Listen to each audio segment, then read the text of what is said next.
Hello friends, technical class online offline classes में आप सभी को स्वागत है। अगर आप बिल्डिंग आपका ट्रेड बिल्डिंग है और आप डीआरडीओ का फॉर्म अप्लाई किए हैं तो आज हम लोग डीटीएस नंबर 3 यानी कि सेट नंबर 3 का डिस्कशन करेंगे। एक सेट में 30 क्वेश्चन होगा। टोटल ऐसा ऐसा हम 50 प्रैक्टिस सेट करवाएंगे। तब 50 में 30 से गुना कर लिए 1500 एमसीक्यू क्वेश्चन है जो आपके लिए महत्वपूर्ण है। अगर इसका पीडीएफ भी चाहते हैं तो डिस्क्रिप्शन में आपको व्हाट्सएप ग्रुप दिया होगा, उस ग्रुप में आप ज्वाइन करिए, आपको पीडीएफ भी प्रोवाइड किया जाएगा। जो लोग ऑनलाइन क्लास करना चाहते हैं तो डिस्क्रिप्शन में ऑनलाइन क्लास का ऐप का लिंक दिया रहेगा, वहाँ से ऐप डाउनलोड करिए और ऑनलाइन क्लास ज्वाइन करिए। अभी एक सप्ताह पहले क्लास स्टार्ट हुआ है, डेली इवनिंग में नाइट में 9 बजे से क्लास चलेगा। चलिए देर नहीं करते हैं, स्टार्ट करते हैं। लेकिन इससे पहले मैं रिक्वेस्ट करूंगा सब लोग से, चैनल पर जो लोग नए हैं चैनल को सब्सक्राइब कर दीजिएगा, लाइक कर दीजिएगा और शेयर करिएगा। सेट नंबर 3 का क्वेश्चन नंबर फर्स्ट देखिए, कह रहा है कि निम्न में से कौन सा फ्यूजन प्रक्रिया है। हम जानते हैं कि फ्यूजन बिल्डिंग के अंतर्गत क्या होता है कि जॉब पिघलता है। तो हम जानते हैं कि गैस वेल्डिंग के अंदर जॉब पिघलता है, आर्क वेल्डिंग के अंतर्गत जॉब पिघलता है, थर्मिट वेल्डिंग के अंतर्गत जॉब पिघलता है। यानी कि ये जो तीनों है ना, ये फ्यूजन वेल्डिंग के अंतर्गत आता है। एक बात और थोड़ा सा हम बता दें, ये फ्यूजन वेल्डिंग को ही नॉन प्रेशर वेल्डिंग कहा जाता है। फ्यूजन वेल्डिंग को ही नॉन प्रेशर वेल्डिंग कहा जाता है क्योंकि इसमें प्रेशर की आवश्यकता नहीं पड़ता है। नेक्स्ट देखते हैं अगला क्वेश्चन। अगला क्वेश्चन क्या कह रहा है? क्वेश्चन है कि डीसी वेल्डिंग को अधिकतर के लिए प्रयोग किया जाता है, यानी कि डीसी जो वेल्डिंग है वह कहाँ यूज करते हैं। सबसे पहले हम बता दूं कि आर्क वेल्डिंग जो होता है ना, वही 2 प्रकार के होते हैं। आपको एसी आर्क वेल्डिंग और डीसी आर्क वेल्डिंग होता है, ठीक है। तो कह रहे कि डीसी आर्क वेल्डिंग का प्रयोग ज़्यादातर कहाँ किया जाए, मैं बता दूं। एसी आर्क वेल्डिंग का प्रयोग किया जाता है लौह धातु के लिए, और अलौह धातु के लिए यानी कि नॉन फेरस मटेरियल के लिए डीसी वेल्डिंग का जनरली यूज किया जाता है। अब बोलिएगा कि एल्युमिनियम भी अलौह धातु है, तो एल्युमिनियम अलौह धातु के अंतर्गत एल्युमिनियम सब आ गया। केवल डीसी का प्रयोग एल्युमिनियम के लिए करते तब यहाँ टिक होता है एल्युमिनियम, यानी कि आंसर क्या होगा? बी होगा, अलौह धातु नॉन फेरस मेटल। डीसी में पोलरिटी होता है, स्टेट पोलरिटी और रिवर्स पोलरिटी। पोलरिटी जानते ही हैं कि आपको पॉजिटिव टर्मिनल और निगेटिव टर्मिनल का बात किया जा रहा है। अब क्वेश्चन नंबर हम लोग 3 नंबर देखते हैं। 3 नंबर में क्या कह रहा है? सोल्डर से बने जोड़ का तापक्रम होता है। देखिए थोड़ा सा इसके बारे में हम बता दूं कि सोल्डरिंग, ब्रेजिंग, वेल्डिंग। सोल्डरिंग जो होता है ना जनरली, वह आपको 450 से कम होता है। सोल्डरिंग जो होता है वह 450 से कम होता है। 450 से लेकर आपको 900 तक ब्रेजिंग होता है। क्या होता है यह? ब्रेजिंग लिखने में नहीं बन रहा है, मैं बोल दे रहा हूँ आपको। 900 से 1600 जो होता है वह फोर्जिंग होता है। 900 से 1600 फोर्जिंग होता है, और 1600 से 4000 जो होता है ना, यह वेल्डिंग होता है, ठीक है। टेम्परेचर तो देखिए, तो सोल्डर से बने जोड़ का है 200 डिग्री सेल्सियस से कम, 400 डिग्री सेल्सियस से कम, 500 डिग्री सेल्सियस, 400 डिग्री सेल्सियस, 450 से अधिक। तो क्या होगा? 450 डिग्री सेल्सियस से इसका आंसर कम होगा। फिर से मैं बोल रहा हूँ, 450 से कम सोल्डरिंग होता है, 450 से 900 तक होता है ब्रेजिंग, 900 से 1600 तक जो होता है वह आपको फोर्जिंग, और 1600 से 4000 तक जो होता है वह आपको बिल्डिंग होता है। अभी हाथ में जख्म हो गया, बलतौर हो गया है, इसीलिए हम लाइव नहीं पढ़ा रहा हूँ। अभी रिकॉर्डिंग ही चलेगा जब तक जख्म है, उसके बाद फिर लाइव आपको क्लास लेंगे। क्वेश्चन नंबर 4 देखते हैं। 4, लंबे आर्क को वेल्डिंग के दौरान से वंचित रखने का एक कारण क्या है? क्वेश्चन है कि लंबे आर्क को मतलब कि वेल्डिंग के दौरान प्रयोग करने से वंचित क्यों रखते हैं? क्योंकि खुले सर्किट वोल्टेज को बढ़ाता है। क्या करता है, देखिए मैं बता, खुला सर्किट मतलब ओपन सर्किट, और ओपन सर्किट में वोल्टेज का मान जो होता है अधिक होता है, बढ़ा देता है। और हम जानते हैं कि वोल्टेज का मान अधिक होगा तो करंट का मान कम होगा। हम ये भी जानते हैं कि बिल्डिंग में करंट का मान ही महत्वपूर्ण होता है, इसीलिए क्या है, ये है। इसलिए इसका प्रयोग से वंचित यानी कि दूरी बनाए रखते हैं। हमें वोल्टेज का मान कम और करंट का मान हाई चाहिए। ये ऑप्शन नंबर क्वेश्चन के हिसाब से ए आंसर होगा। क्वेश्चन नंबर देखिएगा 5, एसिटिलीन गैस में निम्न 2 तत्व होते हैं। देखिए एसिटिलीन जो गैस होते हैं ना, उसमें मुख्य रूप से 2 तत्व पाए जाते हैं, कार्बन और हाइड्रोजन। कार्बन और हाइड्रोजन, देखिए इसमें क्या होता है ना कि 92.3% जो होता है जनरली कार्बन होता है लगभग में, और बाकी जो होते हैं हाइड्रोजन वह कितना परसेंट होगा,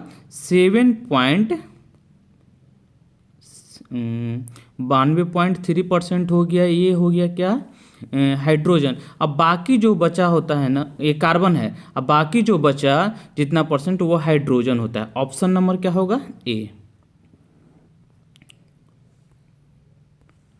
नेक्स्ट क्वेश्चन देखते हैं, एक वेल्डिंग ट्रांसफार्मर को हो सकता है। देखिए वेल्डिंग ट्रांसफार्मर है क्या, पहले ये जान लीजिए। ट्रांसफार्मर एक ऐसा सिस्टम है जिसके द्वारा एसी वोल्टेज को अधिक और कम करने का काम करता है। और ट्रांसफार्मर में जो होता है ना, ठंडा करने के लिए उसमें ऑयल भी डालते हैं, तेल भी डालते हैं, और हवा द्वारा भी ठंडा होता है, पानी द्वारा भी होता है। तो जो हम लोग बिल्डिंग में यूज करते हैं जनरली, वह एयर कूल्ड हवा द्वारा भी ठंडा होता है, और वायल कूल होता है, जो ज़्यादा कैपेसिटी का होता है वो वायल कूल्ड होता है। यानी कि ऑप्शन नंबर सी। मैं बता दूं ट्रांसफार्मर की कैपेसिटी किस में मापा जाता है, तो केवीए में मापा जाता है। और बिल्डिंग में किस प्रकार का ट्रांसफार्मर यूज करते हैं, तो स्टेप डाउन ट्रांसफार्मर यूज करते हैं। कौन सा, स्टेप डाउन ट्रांसफार्मर यूज करते हैं। ट्रांसफार्मर की कैपेसिटी कितना होता है, तो हम जानते हैं कि 95 से दक्षता 95 से 98% आपको होता है। तो ये ट्रांसफार्मर के बारे में था। नेक्स्ट क्वेश्चन देखते हैं, क्वेश्चन नंबर आपको 7, आर्क वेल्डिंग में सस्ता सेट कौन सा होता है। आर्क वेल्डिंग में जो होता है सबसे सस्ता सेट क्या होता है, देखिए हम बता दें थोड़ा सा। रेक्टिफायर सेट महंगा होता है क्योंकि डायोड जो होते हैं जनरली उसमें के प्रयोग होने में महंगा होता है। जनरेटर सेट भी महंगा होता है। ट्रांसफार्मर सेट जो होता है ना, यह सबसे सस्ता होता है। हम जानते हैं ट्रांसफार्मर की कैपेसिटी केवीए में लिया जाता है। ट्रांसफार्मर किस बिल्डिंग में कौन सा ट्रांसफार्मर यूज करते हैं, स्टेप डाउन यूज करते हैं, ठीक है। और उसकी कैपेसिटी कितना होता है, 95 से 98% देता है, ठीक है, दक्षता। तो यह है। अगला क्वेश्चन देखते हैं, क्वेश्चन नंबर क्या कह रहा है, 8 नंबर, पोलरिटी का चुनाव गलत हो जाने पर क्या होगा। देखिए पोलरिटी हम जानते हैं कि जॉब, जैसे पोलरिटी 2 प्रकार के होते हैं, स्टेट पोलरिटी और रिवर्स पोलरिटी। अगर जॉब को एनोड टर्मिनल से कैथोड को इलेक्ट्रोड टर्मिनल से जुड़ना जाए तो यह क्या कहलाता है, स्टेट पोलरिटी। स्टेट पोलरिटी का प्रयोग मोटी जॉब के लिए करते हैं। रिवर्स पोलरिटी उल्टा टर्मिनल जोड़ दीजिए, रिवर्स पोलरिटी है। रिवर्स पोलरिटी का यूज पतली शीट के लिए करते हैं। पोलरिटी अगर गलत हो जाएगा तो इलेक्ट्रोड अधिक गर्म होगा। इलेक्ट्रोड जो होगा वह क्या होगा, अधिक गर्म होगा। इलेक्ट्रोड अधिक गर्म होगा। अगला क्वेश्चन देखते हैं, क्वेश्चन नंबर 9 क्या कह रहा है, पोलरिटी का सिद्धांत किस धारा शक्ति स्रोत में होता है। देखिए एसी में पोलरिटी नहीं होता है, पोलरिटी किस में होता है, डीसी में। पॉजिटिव टर्मिनल और निगेटिव टर्मिनल, यानी कि कह सकते हैं एनोड और कह सकते हैं कैथोड, ठीक है। यानी कि डीसी में पोलरिटी होता है, एसी में कोई पोलरिटी नहीं होता है। अगला क्वेश्चन देखते हैं, क्वेश्चन नंबर 10, ब्लो पाइप के प्रकार होते हैं। देखिए ब्लो पाइप जो होते हैं वह कितने प्रकार के होते हैं, आप लोग पढ़े होंगे।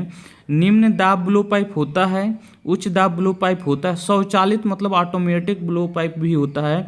अर्थात आंसर क्या होगा इसका, सभी, उपरोक्त सभी होगा। अगला क्वेश्चन देखते हैं, क्वेश्चन नंबर 11, विद्युत धारा का बहुत अधिक होना यह किस बाह्य दोष का कारण होता है? देखिए अगर करंट अधिक होगा तो क्या होगा? अंडर कट होगा। क्या होगा? अंडर कट होगा। बिल्डिंग करते हैं ना तो गड्ढा पड़ जाना ही, जैसे यहाँ बिल्डिंग है, यहाँ गड्ढा पड़ जाना ही अंडर कट कहलाता है। तो अंडर कट विद्युत धारा का मान अगर अधिक होगा तो अंडर कट कहलाता है। अंडर कट कौन सा दोष है? अगर जहाँ वेल्डिंग कर रहे हैं ना वहाँ गड्ढा पड़ जाना ही अंडर कट कहलाता है। अगला क्वेश्चन देखते हैं, जॉब को डिस्टॉर्शन दोष से बचाने के लिए क्या करना चाहिए? देखिए डिस्टॉर्शन होता क्या है? मुड़ना। कोई भी जॉब को मुड़ जाना ही डिस्टॉर्शन कहलाता है। तो डिस्टॉर्शन आपको अलग अलग, जैसे लंबाई में डिस्टॉर्शन हो रहा है तो एंगुलर डिस्टॉर्शन बोलते हैं, चौड़ाई में होता है तो लॉन्गहॉर्स डिस्टॉर्शन बोलते हैं, और लंबाई में होता है लीनियर डिस्टॉर्शन बोलते हैं। अलग अलग डिस्टॉर्शन का नाम दिया गया है। लेकिन इसे दोष से बचाने के लिए क्या करना? जिग और फिक्चर का प्रयोग करना चाहिए। लंबे जॉब को बीच बीच में वेल्डिंग करना चाहिए। बहुत लंबा है तो बीच में क्या करें? टाका दे देंगे, ये भी सही है। अनुभवी वेल्डर का डिस्टॉर्शन अलाउंस देकर दोष को दूर करना चाहिए, ये भी सही है। यानी कि आंसर क्या होगा इसका? उपरोक्त सभी होगा। अगला क्वेश्चन देखते हैं, क्वेश्चन नंबर 13 नंबर, पाइपों में सामान्यतः किस प्रकार के जोड़ का सलाह दिया जाता है? ये बहुत VBI क्वेश्चन है, एग्जाम में आया हुआ है।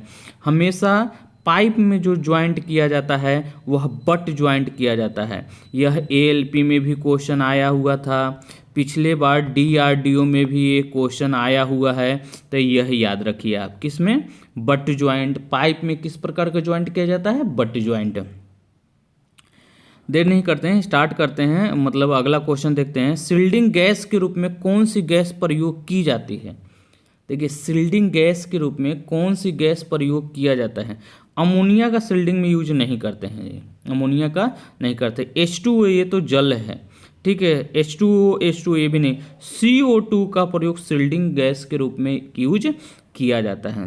जो लोग ऑनलाइन क्लास ज्वाइन करना चाहते हैं, डिस्क्रिप्शन में लिंक दिया हुआ है, वहाँ से ऐप को डाउनलोड करिए और डायरेक्ट 999 रुपये के पेमेंट करिए और ज्वाइन करिए। जो नोट्स भी मंगवाना चाहते हैं तो 999 का नोट्स और ऑनलाइन क्लास के माध्यम से आप लोग क्लास ज्वाइन कर सकते हैं। नेक्स्ट क्वेश्चन देखते हैं, इनर्ट गैस के अंदर आती है, इनर्ट गैस के अंतर्गत कौन कौन सा आता है? देखिए इनर्ट गैस के अंतर्गत जनरली जो होते हैं वह आर्गन गैस होते हैं, ठीक है, हीलियम गैस होते हैं, carbon dioxide generally inert gas यानी अक्रिय गैस जो होते हैं ना वही इनर्ट गैस होते हैं। तो ये आर्गन, हीलियम है, उसके बाद नियोन, रेडॉन, ये सब अंतर्गत आता है। आने का ऑप्शन नंबर जो होगा वह D होगा इसका आंसर।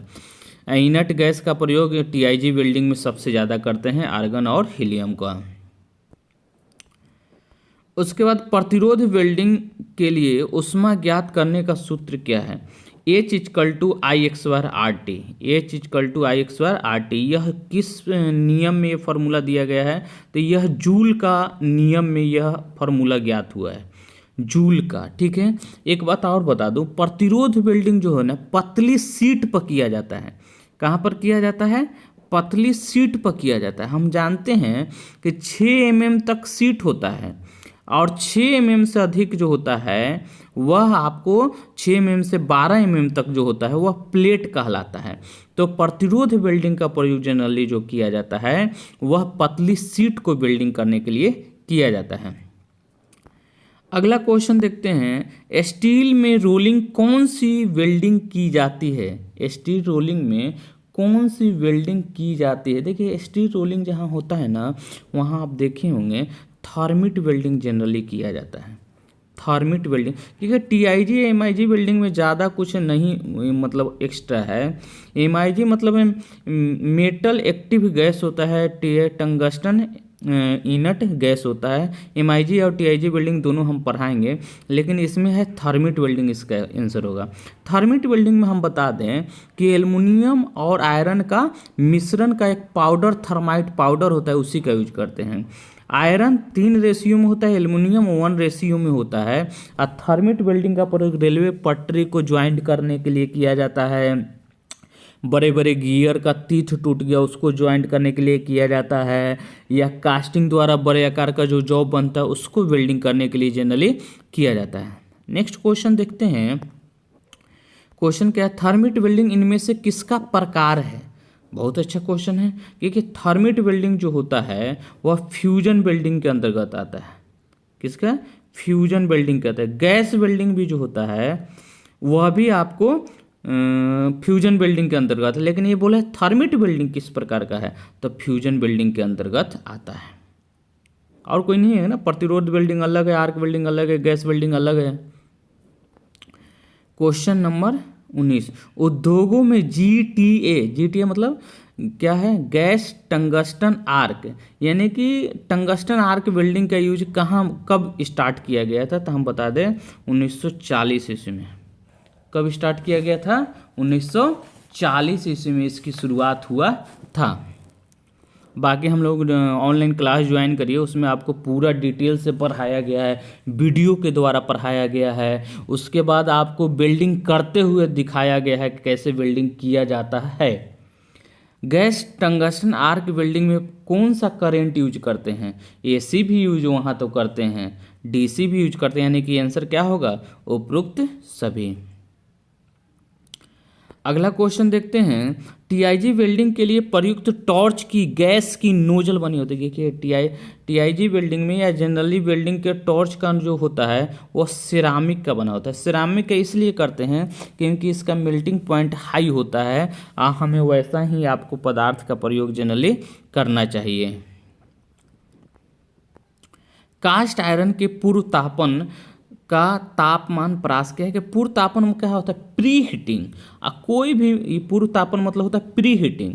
कोई भी जॉब को वेल्डिंग करने से पहले प्री हीटिंग करिएगा तो डिस्टॉर्शन वगैरह दोष नहीं होता है। यह आपको कास्ट आयरन के लिए कितना है? 260 से 370 डिग्री सेल्सियस। एक बात और बता दूं, कास्ट आयरन का मेल्टिंग पॉइंट कितना होता है? 1150 से कितना होता है? 1250 होता है, याद रखिएगा। संक्षारण का कारण होता है। संक्षारण जो होता है ना, मतलब जंग लगना, वो ऑक्सीडेशन के कारण होता है। किसके कारण? ऑक्सीडेशन के कारण। जंग लगना मतलब ऑक्सीडेशन के कारण होता है। अगला क्वेश्चन देखते हैं। आर्क ब्लो दोष किसके कारण होता है? बहुत अच्छा क्वेश्चन है।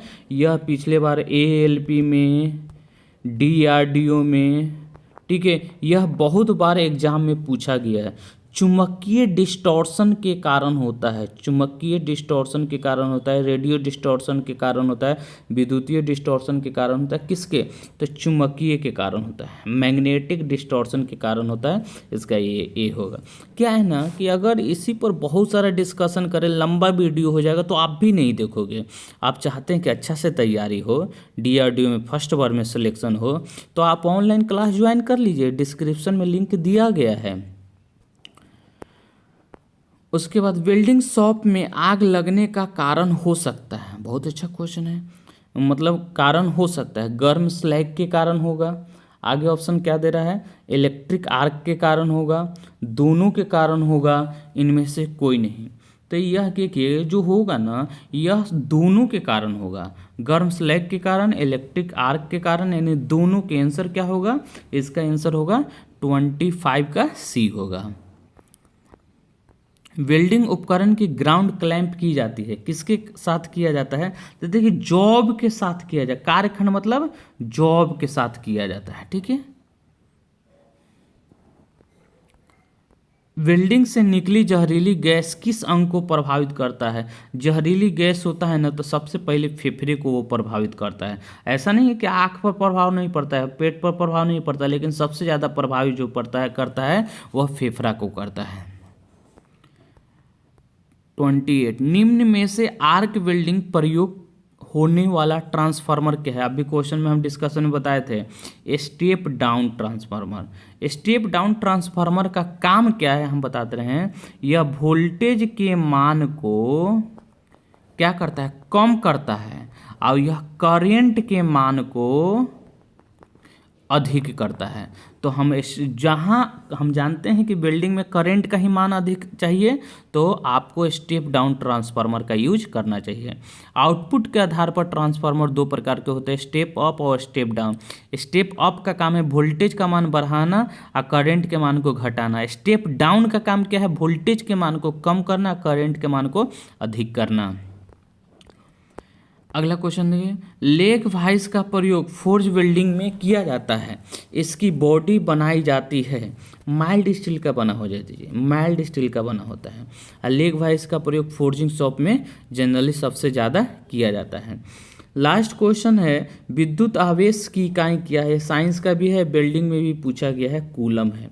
ठीक है, आप लोग चाहते हैं कि PDF मिले तो डिस्क्रिप्शन में व्हाट्सएप का एक लिंक दिया गया, वह व्हाट्सएप ज्वाइन करिए। और जो लोग ऑनलाइन क्लास करना चाहते हैं, डिस्क्रिप्शन में लिंक दिया है। 999 का क्लास है और 999 का नोट्स है। ये दोनों ले लीजिएगा ना, तो ऑफलाइन जैसा क्लास फीलिंग होगा और आपको 100% रिजल्ट होगा। और नेक्स्ट क्लास जो होगा, नेक्स्ट वीडियो कल आएगा, डेली एक एक डालेंगे। टोटल कितना 50 ऐसा बनाएंगे और टोटल एक सेट में 30 क्वेश्चन है, तो क्या होगा 15 यानी कि 1500 MCQ अगर पढ़ लेते हैं तो मैं आपको विश्वास दिलाता हूँ 60 से 70% DRDO में क्वेश्चन आपको लग जाएगा। Okay, bye bye, thank you.